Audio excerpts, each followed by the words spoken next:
Senhores, bem-vindo. Eu sou o professor Diogo Eluan, professor de Direito Penal, e hoje nós vamos dar continuidade ao nosso estudo a respeito das penas restritivas de direito.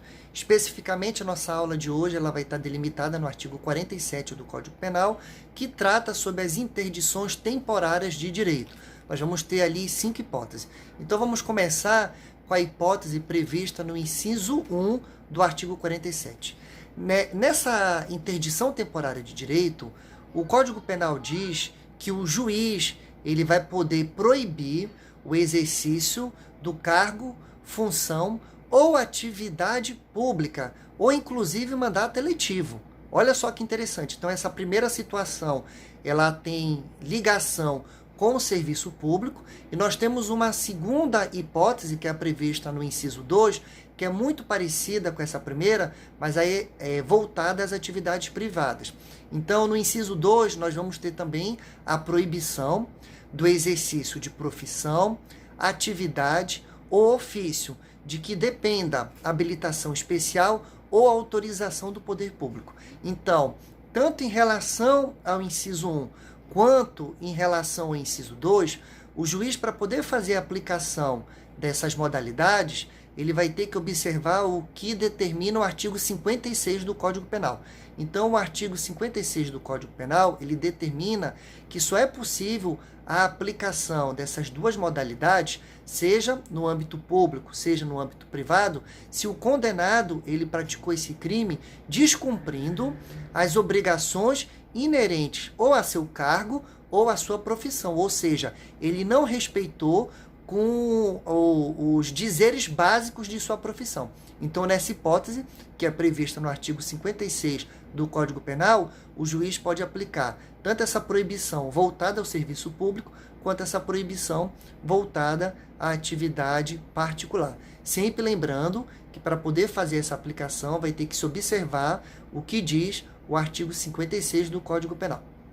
Já em relação ao inciso 3, nós temos a suspensão da permissão ou da habilitação para dirigir veículo automotor. E essa disposição prevista no inciso 3, ela é interessante porque também nós vamos ter que fazer a ligação com o artigo 57 do Código Penal. Porque lá no artigo 57 do Código Penal, ela determina que o juiz só pode aplicar essa hipótese do inciso 3 se for nos crimes culposos feitos na direção de veículo automotor. Então, os crimes dolosos estão excluídos e só poderia fazer em relação aos crimes culposos.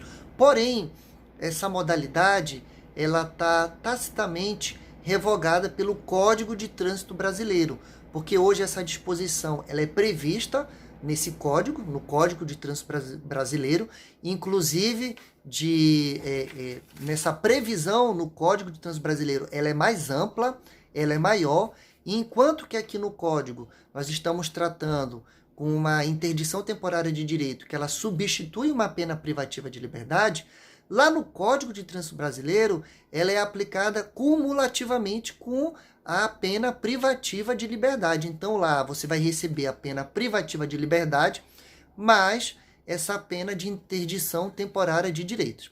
O inciso 4º, ele vai trazer uma modalidade muito simples, que é a proibição de frequentar determinados lugares.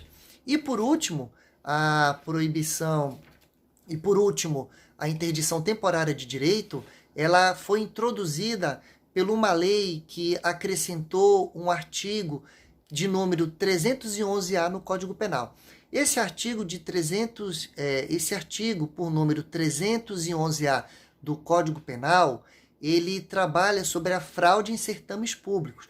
Então, quando essa lei criou esse artigo, ela também introduziu aqui no Código Penal, na parte geral, essa nova modalidade de interdição temporária de direito, que eu vou fazer a leitura, eu estou com o Código Penal aberto aqui na minha frente, e vou fazer a leitura para os senhores.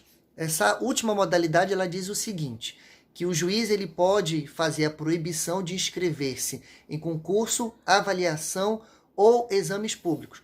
Logicamente que vai ter que ter familiaridade. O que eu estou querendo dizer? Vai ter que ter uma pertinência temática entre o crime que a pessoa praticou e a aplicação dessa modalidade de interdição temporária de direitos. Por que eu digo isso? Porque, por exemplo, se ele praticou o crime previsto no artigo 311-A do Código Penal, aí é possível a aplicação dessa modalidade. Ou se ele praticou, por exemplo, um estelionato voltado à questão de concurso público. Caso contrário, se não tiver pertinência temática, o juiz vai ter que buscar outra pena alternativa. Então, senhores, nós terminamos esse assunto.